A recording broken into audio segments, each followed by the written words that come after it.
जो विपत्र ट्रेजरी में जमा होते हैं, सरकार हमें बताए उसके अंतिम में यह लिखा होता है कि नहीं कि इसमें कोई भी गड़बड़ी की दोषी जिम्मेवारी हम पर होगी। कार्यपालक अभियंता के सीधे अक्षरों में लिखे होते हैं अध्यक्ष महोदय। ये सारी बातें हैं।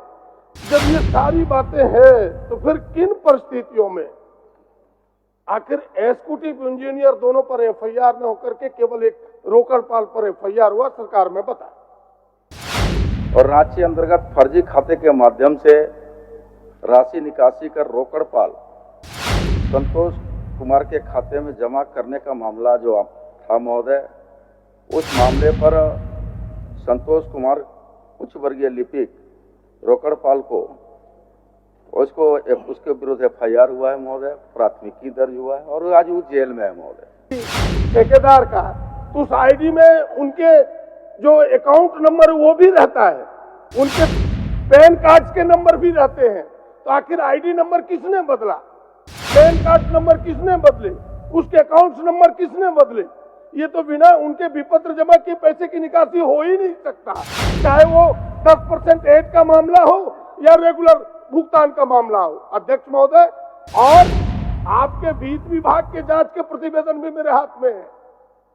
रांची और लोहरदगा के कार्यपालक अभियंता ने अपने विपत्र के माध्यम से, बिल के माध्यम से जो एल&टी कंपनी है उसको न पैसा देकर के एक रोकड़पाल के खाते में पैसा देके बंदर बांट किया है।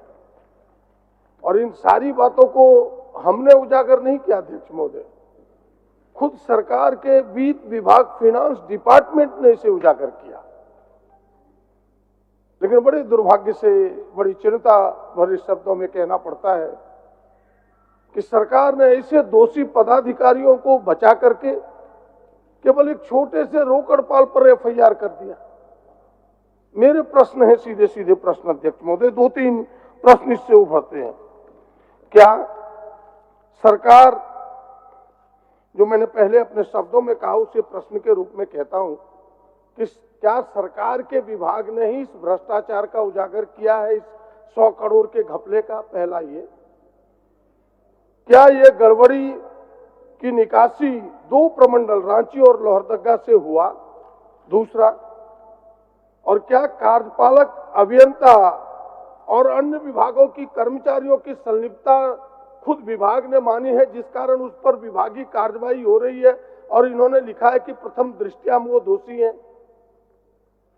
क्या कार्यपालक अभियंता, जिसे एग्जीक्यूटिव इंजीनियर कहते हैं, वो डीडीओ है कि नहीं, व्यय एवं निकासी पदाधिकारी?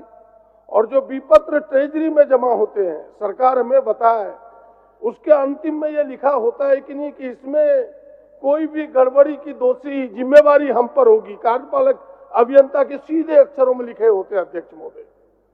ये सारी बातें हैं। जब ये सारी बातें हैं तो फिर किन परिस्थितियों में आखिर एग्जीक्यूटिव इंजीनियर दोनों पर एफआईआर न होकर के केवल एक रोकड़पाल पर एफआईआर हुआ, सरकार में बताए।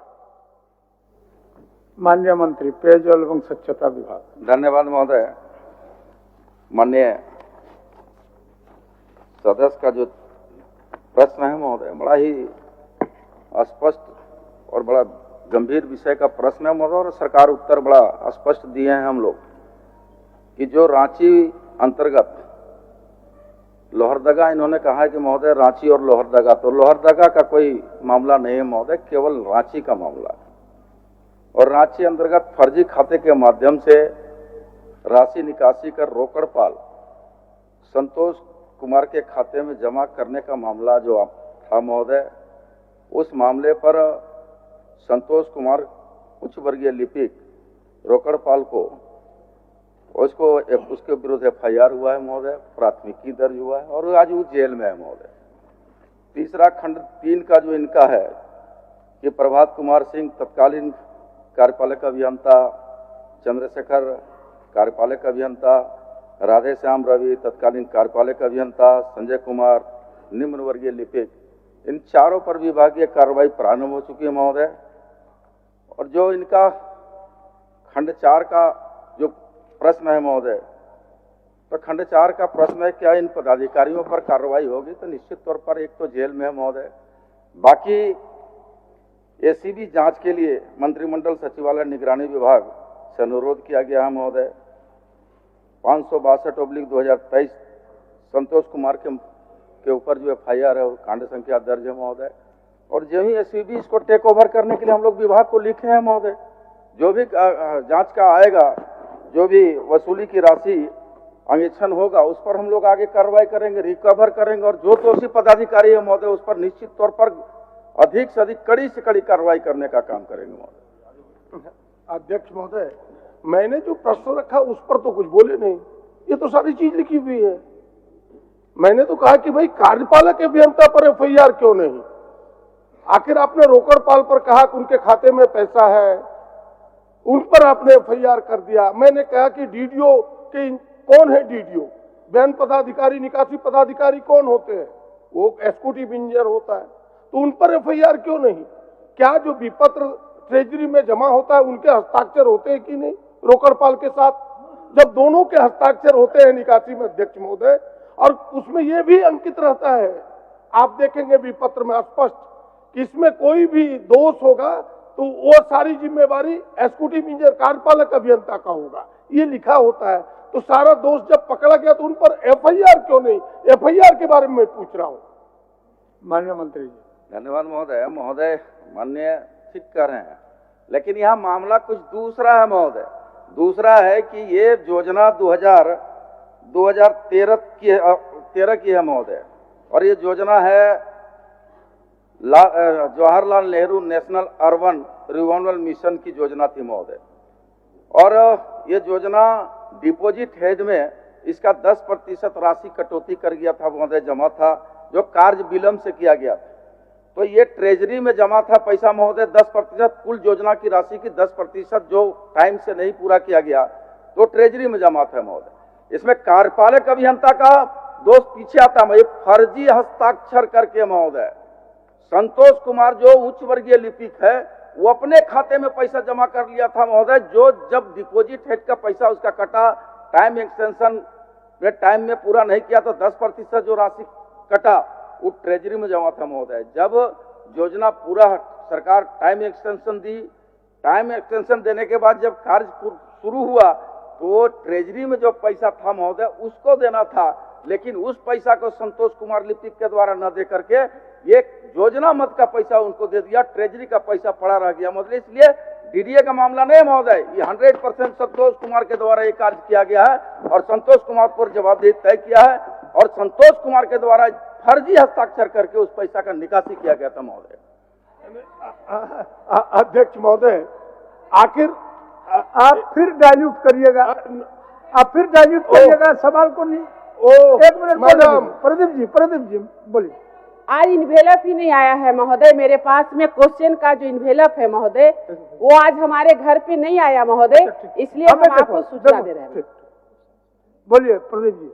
मैं कह रहा हूं कि अध्यक्ष महोदय, पैसे की निकासी बिना विपत्र के थोड़ो होंगे, और अगर किसी के खाते में जाता है, किसी का ID बनता है किसी ठेकेदार का, तो उस ID में उनके जो अकाउंट नंबर वो भी रहता है, उनके पैन कार्ड के नंबर भी रहते हैं। तो आखिर ID नंबर किसने बदला? पैन कार्ड नंबर किसने बदले? उसके अकाउंट नंबर किसने बदले? ये तो बिना उनके विपत्र जमा के पैसे की निकासी हो ही नहीं सकता, चाहे वो 10% ऐड का मामला हो या रेगुलर भुगतान का मामला हो। अध्यक्ष महोदय, और आपके वित्त विभाग के जांच के प्रतिवेदन भी मेरे हाथ में है, उन्होंने सबको समरूप रूप से दोषी बताया है। आप उन्हें बचाए ना। अगर इसमें सच में भ्रष्टाचार से सरकार समझौता नहीं करना चाहती है तो जब आप पहली दृष्टिया में खुद आपने उत्तर में लिखा है कि कार्यपालक अभियंता भी दोषी है, विभागीय, तो अगर वो निर्दोष है तो फिर विभागीय कार्रवाई क्यों? उससे भी बरी कीजिए। फिर विभागीय कार्रवाई आपने क्यों किया? अगर वो निर्दोष है तो विभागीय कार्रवाई सरकार ने क्यों की? उनको क्लीन चिट देना चाहिए कि वो निर्दोष है। आज सरकार खुद मानती है कि वो दोषी है, तो उस पर FIR हो, ये मेरी पहली मांग है कि FIR सरकार करे, और नहीं करेगी तो क्यों न करे अगर आपने दोषी माना है तो। यही एक ही सवाल है अध्यक्ष महोदय, दूसरा सवाल नहीं है। माननीय मंत्री जी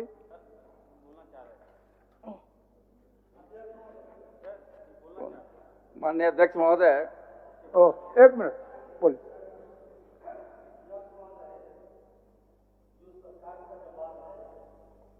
इससे बहुत साफ ऐसा लगता है कि कार्यपालक अभियंता को बचाने की इसमें साजिश चल रही है। नहीं तो एक ही बात हम करना चाहते हैं, जब दोषी करार कर दिया गया तो उस पर एफआईआर क्यों नहीं हुआ और सिर्फ संतोष कुमार पर ही एफआईआर क्यों हुआ? हम जानना चाहते हैं कि एक्जीक्यूटिव इंजीनियर को बचाने का ये साजिश क्यों हो रहा है, जब सरकार का बहुत साफ साफ जवाब है। यहाँ माननीय मंत्री जी महोदय, एक मिनट आप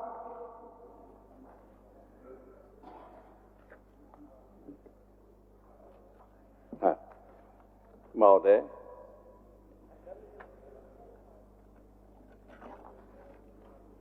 ये मामला बहुत संगीन है और मैं सरकार से अपील करूंगा, मंत्री जी से अपील करूंगा कि किसी को बचाने की कोशिश ना हो सरकार की तरफ से। ये मामला गबन का है और 100 करोड़ के लगभग गबन का है। एक दो पैसे 1000, 1500, 2 लाख, 3 लाख का नहीं है, ये 100 लाख। ये जो एक्जीक्यूटिव इंजीनियर्स हैं वो तो दोषी है, वो सिर्फ विधायी कार्रवाई के लायक नहीं है मामला, इस पर एफआईआर होना चाहिए। और जहां तक एसीबी का सवाल है मैं जाने का, तो मैं अपना अनुभव बताऊंगा। 3 तरह से केस डील होते हैं। एक मुख्यमंत्री जी हमको बोला, हम बने आईजी सीआईडी बने बिहार में, तो मुख्यमंत्री जी बोला कि इसमें रामेश्वर जी क्या क्या होता है, कैसे कैसे केस आते हैं। हमने बताया कि सुनिएगा, हमने आपस में काफी तालमेल था मुख्यमंत्री जी के साथ हमारा। बोले कि सर 3 तरह के केस होते हैं। मैंने कौन कौन? तो एक वो सर फंसा दो, किसी को फंसा दो, सीआईडी में भेज दो और लटकता रहे वो। अब दूसरा केस पहले से है, उसको धंसा दो, सही भी है तो धंसा दो। और तीसरा केस है दूध का दूध पानी का पानी। ये 3 तरह के केस होते हैं। तो एसीबी में जाएगा तो फंसा दो तो नहीं होगा, धंसा दो हो सकता है। इस केस वैसे केस में जो प्रभावशाली लोग हैं उनका केस को धंसा दिया जाता है। दूध का दूध पानी होता नहीं। मेरे ख्याल से एफआईआर होना चाहिए। जब अग्रतर अनुसंधान की जरूरत हो तो फिर एसीबी या उसके समकक्ष कोई और एजेंसी हो तो उसको लगाया जाना चाहिए, लेकिन एफआईआर होना चाहिए। स्पष्ट हमें एक अनुभवी पुलिस अधिकारी के अनुसार मैं कहूंगा एफआईआर, फर्स्ट इंफॉर्मेशन रिपोर्ट, और कुछ तो है नहीं। माननीय मंत्री जी। अध्यक्ष महोदय, निश्चित तौर पर जो माननीय सदस्यों की चिंता है, मैं एक बात बता देना चाहता हूं महोदय।